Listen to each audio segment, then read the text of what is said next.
দর্শক স্বাগত জানাচ্ছি চ্যানেল 24 এর ডিজিটাল বুলেটিন নিউজ লাইন 24 আপনাদের সাথে আছি আমি আতিকুর রহমান। 2024 সালের জুনেই চালু হওয়ার কথা ছিল ময়মনসিংহ শিশু হাসপাতাল, কিন্তু নানা জটিলতায় থেমে আছে সেই নির্মাণ কাজ। প্রায় 18 মাস ধরে বন্ধ এই প্রকল্পটি। এতে কাঙ্ক্ষিত চিকিৎসা সেবা থেকে বঞ্চিত হচ্ছে হাজারো শিশু ও তাদের পরিবার। তবে সংশ্লিষ্টরা বলছেন জটিলতা কাটিয়ে খুব দ্রুতই আবারও শুরু হবে কাজ। আরও জানাচ্ছেন সুলতান মাহমুদ কনিক। ময়মনসিংহ মেডিকেল কলেজ হাসপাতালের শিশু বিভাগের বাইরের করিডোর আর বারান্দার চিত্র এটি। 3টি ইউনিটে 60 শয্যার এই বিভাগে প্রতিদিন ভর্তি থাকে কয়েকগুণ বেশি রোগী। এর মধ্যে আবার নতুন করে যোগ হয়েছে হামের প্রাদুর্ভাব। এতে সেবা দিতে হিমশিম অবস্থায় পড়তে হচ্ছে চিকিৎসক নার্সদের। মিজেলস ছাড়াও অন্য জ্বরকাশি রোগী চলে আসতেছে, মিজেলস মনে করে তারা চলে আসতেছে, এই জন্য আমাদের চাপ বেশি। সেক্ষেত্রে এখানে যদি একটা আলাদা শুধু স্পেশালাইজড শিশু হসপিটাল হয়, সেটা তো অবশ্যই এখানকার বার্ডেন কমবে, আমরা আরও বেশি সেবা দিতে পারবো। এটা আমাদের এখন আসলে ইমার্জেন্সি একটা স্পেশালাইজড হসপিটাল, এবং অলরেডি বাইপাসে একটা স্ট্রাকচার আন্ডার কনস্ট্রাকশন আছে। সেটা যদি খুব সহসাই করা যায়, ওয়ার্কিং ফাংশনিংয়ে আনা যায়, তাহলে আমাদের এই চাপটাকে আমরা অনেক অংশেই ম্যানেজ করতে পারব। অতিরিক্ত শিশু রোগীর চাপ সামাল দিতে 2017 সালে একটি বিশেষায়িত শিশু হাসপাতাল নির্মাণের উদ্যোগ নেয় সরকার। তবে জায়গা নির্ধারণ আর প্রশাসনিক জটিলতায় কেটে যায় 6 বছর। এরপর 2023 সালে নগরীর বারেরা এলাকায় 3 একর জমিতে শুরু হয় হাসপাতালের নির্মাণ কাজ। 30 কোটি টাকা ব্যয়ে 10 তলা ভিত্তির উপর দ্বিতল শিশু হাসপাতাল নির্মাণের কার্যাদেশ দেওয়া হলেও 50% নির্মাণের পরেই শেষ হয়ে যায় প্রকল্পের মেয়াদ। ফলে নতুন জটিলতায় 18 মাস ধরে বন্ধ রয়েছে হাসপাতালের নির্মাণ কাজ। ময়মনসিংহে একটি শিশু হাসপাতাল খুবই জরুরি, এবং এখানে একটি শিশু হাসপাতাল প্রতিষ্ঠা করার জন্য বারবার উদ্যোগ নেওয়া হয়েছে, নানান কারণে এটি পিছিয়ে গেছে। তা আমরা ময়মনসিংহবাসী খুব আনন্দিত, এটি একটি নতুন করে টেন্ডার হয়েছে। তা আমরা চাই যে এই টেন্ডারটি হয়েছে, এই টেন্ডারটির কাজ দ্রুত বাস্তবায়ন করা হোক। দ্রুত বাস্তবায়নের মাধ্যমে একটি শিশু হাসপাতাল হলে এই অঞ্চল শুধু নয়, ময়মনসিংহের আশেপাশে বিভাগগুলোর শিশুদের চিকিৎসার জন্য একটি সুচিকিৎসার জন্য একটি নতুন দ্বার উন্মোচন হবে, এবং শিশুরা এখানে সুচিকিৎসা পাবে। যদিও দ্রুত কাজ শুরু হবার কথা জানিয়েছেন ঠিকাদারি প্রতিষ্ঠান। এই কাজটা তো অনেকদিন বন্ধ ছিল, ওটা রিটেন্ডার হয়েছে, এই কাজটা আবার টেন্ডারের মাধ্যমে আমরাই পাইছি। যা দেখা যাচ্ছে আমরা আগামী সপ্তাহের মধ্যে বালু ভরাটের কাজটা শুরু করব, এবং এই মাসের মধ্যে টোটালি বিল্ডিংয়ের কাজটা শুরু করার জন্য আমরা সর্বোচ্চ চেষ্টা করতেছি আর কি। আর একটা কাজ যখন রানিং অবস্থা বন্ধ হয়ে যায়, ওটার শুরু করতে একটু ল্যান্ডিং সময় লাগে, এটা তো আপনারা জানেন। তা আমরা চেষ্টা করব যত সম্ভব কাজটা তাড়াতাড়ি শুরু করার জন্য আর কি, ইনশাল্লাহ। এ বিষয়ে আনুষ্ঠানিকভাবে কোনো কথা বলতে রাজি হয়নি গণপূর্ত বিভাগের প্রকৌশলী। সুলতান মাহমুদ কনিক, চ্যানেল 24, ময়মনসিংহ। শিক্ষক যিনি আলো দেখান, পথ দেখান, গড়ে তোলেন একটি প্রজন্ম, সেই প্রিয় শিক্ষককে বিদায় জানাতে কখনো কখনো ভালোবাসা হয়ে ওঠে উৎসব। মৌলভীবাজারে তেমনই এক ব্যতিক্রমী আয়োজনে ঘোড়ার গাড়িতে চড়িয়ে রাজকীয় বিদায় জানানো হলো এক শিক্ষককে। আব্দুর রবের পাঠানো রিপোর্টে থাকছে বিস্তারিত। ভিন্নধর্মী আর আবেগঘন আয়োজনে প্রিয় শিক্ষককে জানানো হলো রাজকীয় বিদায়। ফুল আর বেলুনে সজ্জিত ঘোড়ার গাড়িতে তুলে অবসরপ্রাপ্ত শিক্ষককে পৌঁছে দেয়া হয় তার বাসভবনে মৌলভীবাজার শহরের পূর্ব গির্জাপাড়ায়। এই অনন্য আয়োজন ঘিরে তৈরি হয় আবেগঘন পরিবেশ। ক্যাম্পাস জুড়ে ছিল ভালোবাসা, কৃতজ্ঞতা আর স্মৃতির মেলবন্ধন। মৌলভীবাজারের রাজনগর উপজেলার কদমহাটা উচ্চ বিদ্যালয়ের সহকারী প্রধান শিক্ষক রানু গোপাল রায় টানা 31 বছর নিষ্ঠার সাথে শিক্ষকতা শেষে যাচ্ছেন অবসরে। প্রিয় এই শিক্ষকের প্রতি শ্রদ্ধা জানাতেই এমন ব্যতিক্রমী উদ্যোগ নেয় বর্তমান ও সাবেক শিক্ষার্থীরা। কষ্টের হচ্ছে উনি আমাদেরকে একেবারে ছেড়ে চলে যাচ্ছেন, আর আনন্দের হচ্ছে আমরা এত রাজকীয়ভাবে এত সুন্দর অনুষ্ঠান করে বিদায় দিতে পারছি তার জন্য। এভাবেই স্যার ও শিক্ষার্থীর সম্পর্ক অটুট থাকুক। 22 সালের এসএসসি ব্যাচের ছাত্রছাত্রীবৃন্দ যারা ছিলেন আমাদের স্কুলে, তখন সকল ছাত্রছাত্রী মিলে আমাদের এই এসএসসি ব্যাচের ছাত্রছাত্রী সকল মিলে আজকে এই আমাদের আয়োজন করতে আমাদেরকে সবাই সাহায্য করেছে। করতালি আর ভালোবাসার স্রোতে ঘোড়ার গাড়িতে চড়ে বিদায় নেন তিনি। শিক্ষার্থীদের চোখে ছিল অশ্রু, কণ্ঠে কৃতজ্ঞতার ভাষা। আমাদের ক্লাস করানোর সময় উনি যেই বিষয় নিয়ে কথা বলতেন উনি অনেক ভালোভাবে বুঝিয়ে দিতেন এবং বাস্তব কিছু উদাহরণ আমাদেরকে দিয়ে দিতেন যাতে আমরা খুবই ভালোভাবে শিখতে পারি। আমার মনে আছে 2024 সালে আমাদের যে ভয়াবহ বন্যা ছিল, স্যার আমাদের সাথে নিয়ে আমাদের প্রতিটি ছাত্রদের বাড়ি বাড়ি গিয়ে স্যারের সামর্থ্য অনুযায়ী স্যারে ছাত্রদের বাড়ি বাড়ি থেকে অনুদান দিয়েছেন। আমি এইটা দেখে আমি স্যারের প্রতি আরও একটু ভালোবাসা ও সম্মান বেড়ে গেল। বিদায়ের এই মুহূর্তে আবেগাপ্লুত হয়ে পড়েন রানুগোপাল রায় নিজেও। জানালেন কৃতজ্ঞতা আর শিক্ষার্থীদের জন্য রেখে গেলেন উজ্জ্বল ভবিষ্যতের আশীর্বাদ। আজকে বিদায়ের ক্ষণে আমি এটা উপলব্ধি করছি যে ছাত্র, শিক্ষক, অভিভাবক কারো মন থেকেই আমি মুছে যাইনি, সবার মনেই আমি একটি স্থায়ী আসন গেড়ে আছি এবং আমার হৃদয়েও অত্র এলাকার সকল ছাত্রছাত্রী, অভিভাবকদের আমি আমার হৃদয়ের একটি নিবৃত কোণে তাদের জন্য আলাদা জায়গা করে রেখেছি। মহান সৃষ্টিকর্তার কাছে আমি কৃতজ্ঞ এই ভেবে যে আমি সুস্থ শরীরে আজকে আমি শিক্ষকতা শেষ করছি। এটা একজন শিক্ষক তথা চাকরিজীবীর সবচেয়ে বড় পাওয়া। অনুষ্ঠানে উপস্থিত জেলা পরিষদ প্রশাসক মিজানুর রহমান মিজান বলেন, শিক্ষার্থীদের প্রতি আন্তরিকতা আর নিবেদনের কারণেই এমন সম্মান অর্জন করেছেন এই শিক্ষক। কদমহাটা উচ্চ বিদ্যালয়ে বাবু রানুগোপাল রায়, উনার মূলত বিদায় সম্বর্ধনা আজকে ছিল। একজন শিক্ষক হিসাবে ওনাকে সম্মান দেওয়ার জন্য মূলত আমি এসেছি। পাঠদানে যথাযথ ছিলেন এবং ছাত্রদের লেখাপড়া, ছাত্রীদের লেখাপড়া মনোনিবেশ আছে কিনাও সেটা সব সময় উনি খেয়াল রাখতেন। একজন সৎ আদর্শবান শিক্ষকের আজকের এই বিদায় সম্বর্ধনা আসে নিজেকেও একজন ধন্য মনে করছি। শুধু বিদায় নয়, এই আয়োজন যেন জানিয়ে দিল একজন শিক্ষক কখনো বিদায় নেন না, থেকে যান তার শিক্ষার্থীদের হৃদয়ে ভালোবাসা আর শ্রদ্ধার অনন্ত আসনে।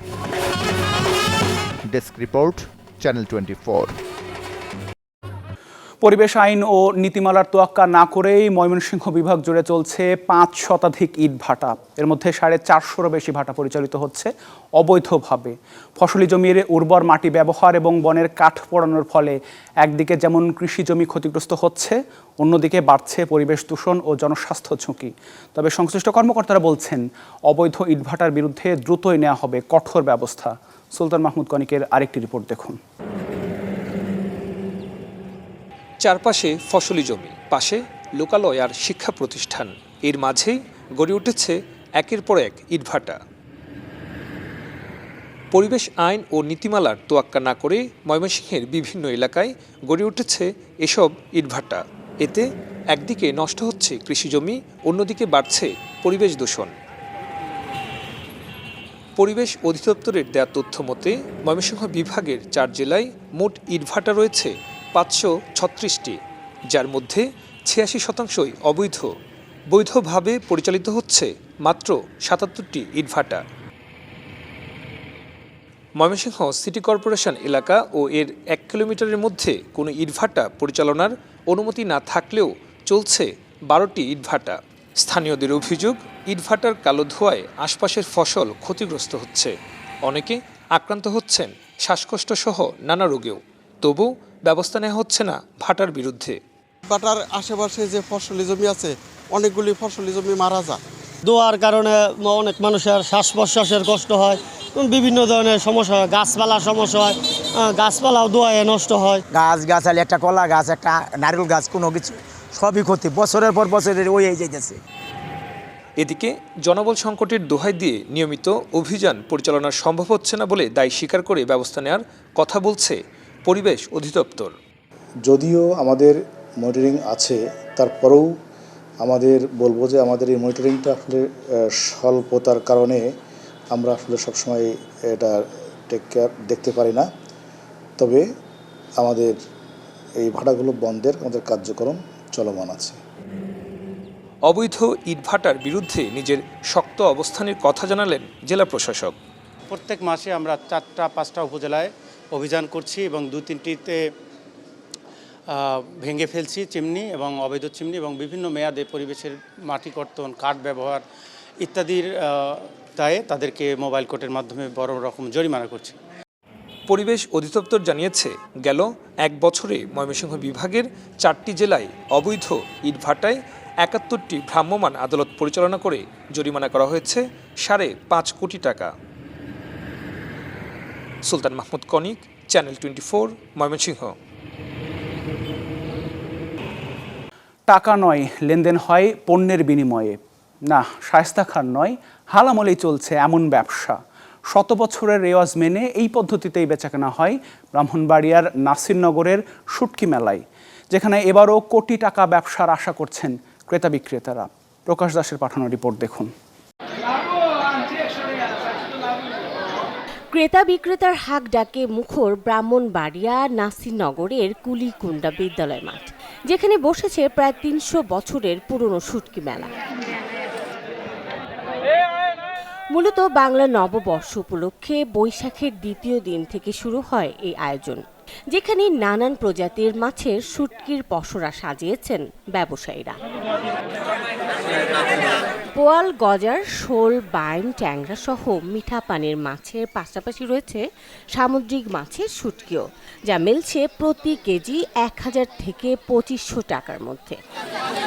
এই শুটকি মেলাটা এই অঞ্চলে বৃহৎ ভাটি অঞ্চলের একটা বিশাল মিলন মেলা এবং একটা শুটকি বিক্রেতা বিশেষ করে তাদের একটা বাৎসরিক একটা মনের খোরাক বলতে পারেন। আমরা এটা শুনেছি আমাদের 14 গোষ্ঠী এটা পয়লা বৈশাখী উপলক্ষে এটা উদযাপন করে থাকে এবং সেই শুটকি মেলাতে আমাদের বাংলাদেশের বিভিন্ন জেলা থেকে শুটকি আমদানি হয় এবং বিভিন্ন বাহারি রকমের শুটকি পাওয়া যায় এবং শুটকিগুলো সুস্বাদু এবং কম মূল্যে পাওয়া যায়। প্রায় 1 বছর অপেক্ষা করি যে আমরা এই মেলাতে আসবো, আসা বিভিন্ন ধরনের শুটকি কিনবো। এই শুটকির জন্য আমাদের বিখ্যাত একটা মেলা, কুলিকুণ্ডা মেলা, আমরা শুটকি কিনেছি। স্বাদে গুণে অনন্য তাই স্থানীয়রা ছাড়াও আশপাশের জেলা থেকেও আসছেন ক্রেতারা। তাদের সমাগমে খুশি বিক্রেতারা। আচ্ছা, 2 দিনের এই মেলায় এবার বাণিজ্য হবে কোটি টাকার। 6 মাস আগ থেকে মেলার মাছগুলা জোগাড় করি, বিলের মাছ শুকাই, তিতাস নদীর মাছ। প্রতি বছরে আমরা আসি, মোটামুটি এটা ঐতিহ্যবাহী মেলা। পয়লা বৈশাখ উপলক্ষে 2 দিন থাকে মেলাটার মাঝে আমরা খুবই মাছ বিক্রি করে বিলের মাছ আনি। এটা কেমিক্যাল মুক্ত, হয়তো হালকা লবণ থাকতে পারে, কিন্তু এটা বেচে আমরা খুব আনন্দ পাই। বিভিন্ন জায়গার মানুষ আসছে, আপনার ব্রাহ্মণবাড়িয়া, হবিগঞ্জ, সিলেট, কিশোরগঞ্জ, এই অনেক জায়গা থেকে, সরাইল থেকে অনেক জায়গা থেকে মানুষ আসছে। আর বিভিন্ন জায়গার মাছও আসছে, সাগরের, দেশের অনেক আবরের মাছ এখানে আসছে। প্রায় 300 বছর আগে শুরু হয় এই মেলা। তখন বিনিময় প্রথার মাধ্যমে বিক্রি হতো শুটকি। ঐতিহ্য ধরে রাখতে এখনো মেলার প্রথম কিছু সময় বেচা কেনা চলে পণ্য বিনিময়ের মাধ্যমে। শৃঙ্খলা ও নিরাপত্তায়ও সতর্ক আয়োজকরা। আমাদের এই মেলাটা প্রায় 300 বছর যাবত হয়ে আসতেছে, যাতে সুন্দর শৃঙ্খলা চলে এই জন্য আমরা একটা আয়োজক কমিটি গঠন করছি এবং প্রায় 150 শুটকি মেলার দোকানদার আছে এবং আরও অন্য সাইডে আপনার কসমেটিক যারা ভ্যারাইটিস দোকান আরও 400-500 আছে। এটা যাতে সুন্দর সুস্থভাবে পরিচালনা করতে হবে এই জন্য আমরা সার্বিক সহযোগিতা জন্য আমরা কাজ করতেছি। বিভিন্ন বিল থেকে মাছ সংগ্রহ করে ওই বিলের মধ্যে শুটকিগুলা প্রসেস করে এখানে নিয়ে আসে। খুব বিশুদ্ধ শুটকি, এখানে কোনো কেমিক্যাল নাই, কোনো ভেজাল নাই। জনশ্রুতি আছে স্থানীয় নদী, বিল ও হাওর থেকে মাছ সংগ্রহ করে শুটকি বানিয়ে বিক্রি করত গ্রামবাসী। সময়ের পালা বদলে মেলায় ঠাঁই পাচ্ছে সামুদ্রিক মাছের শুটকিও। Desk report, channel 24। বইয়ের পাতায় ইতিহাস, আবেগ আর আত্মত্যাগের গল্প, এমনই এক আবহে রংপুরের শেষ হলো আবু সাইদ বইমেলা। 4 দিনের এই আয়োজন শুধু বই কেনাবেচার মধ্যেই সীমাবদ্ধ ছিল না, ছিল সংস্কৃতি, চেতনা আর এক বীরের স্মৃতিকে ধারণ করার এক অনন্য প্রয়াস। বিস্তারিত জানাচ্ছেন সহকর্মী ফখরুল শাহিন। কোথাও কবিতা আবৃত্তি, কোথাও সুরের মূর্ছনা, আবার কোথাও লেখক পাঠকের প্রাণবন্ত আড্ডা। স্টলের পর স্টল ঘুরে বই হাতে নিচ্ছেন পাঠকরা, ছবি তুলছেন, গল্প করছেন। সব মিলিয়ে যেন এক প্রাণের মেলা। আজকে সমাপনী অনুষ্ঠানের বক্তব্য রংপুর বেগম রোকেয়া বিশ্ববিদ্যালয় প্রাঙ্গণে আয়োজিত আবু সাইদ বইমেলা যেন হয়ে উঠেছিল চেতনা আর সংস্কৃতির মিলন মেলা।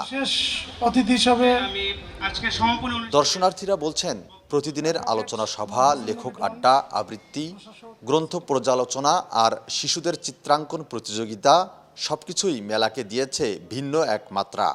বিশেষ করে আবু সাইদ কর্নারে তুলে ধরা হয়েছে তার বীরত্ব গাথা, যা নতুন প্রজন্মকে অনুপ্রাণিত করেছে দেশপ্রেমে। বইমেলার মধ্য দিয়ে যেমন একভাবে শহীদ আবু সাইদকে স্মরণীয় করে রাখা যায়, আরেকভাবে এই বিশ্ববিদ্যালয়ের পঠন পাঠন এবং সাহিত্যিক দিক থেকে এগিয়ে অগ্রযাত্রায় ভূমিকা রাখে এই বইমেলা। সেই সাথে রংপুর অঞ্চলের মানুষ যারা পাঠকপ্রেমী, যারা বইপ্রেমী, তারা এই ক্যাম্পাসে আসে, বই সংগ্রহ করে এবং এই বইমেলার মধ্য দিয়ে শিল্প সাহিত্যের যে চর্চা সেটি ত্বরান্বিত হয় বলে আমি মনে করি। মেলার প্রথম দিনই ছিল আবেগঘন মুহূর্ত। জুলাই আন্দোলনের প্রথম শহীদ আবু সাইদের বাবা মকবুল হোসেনের হাতেই উদ্বোধন হয় এই আয়োজন।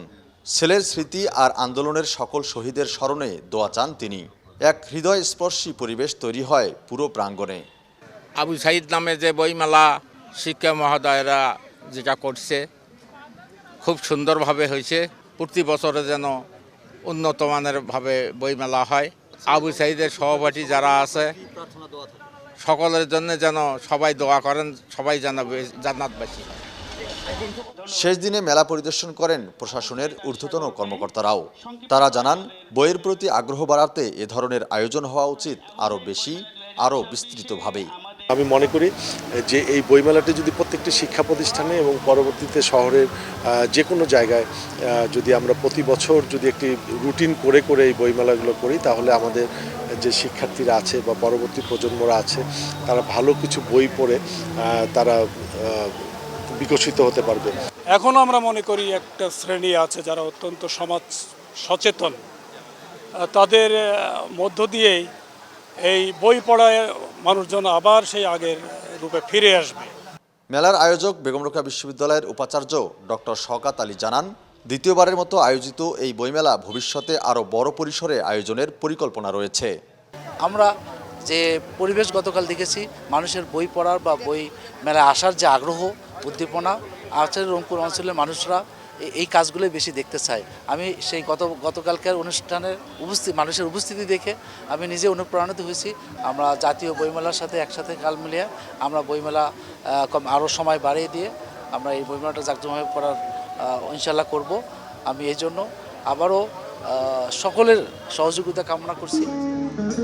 12 এপ্রিল শুরু হয়ে 15 এপ্রিল পর্যন্ত চলা এই বইমেলায় আবু সাইদ কর্নার সহ মোট 35টি প্রকাশনা প্রতিষ্ঠান অংশ নেয়। ফখরুল শাহিন, চ্যানেল 24, রংপুর। চ্যানেল 24 এর ডিজিটাল বুলেটিন নিউজ লাইন 24 এই ছিল আজকের আয়োজন। ধন্যবাদ যারা এতক্ষণ আমাদের সাথে ছিলেন।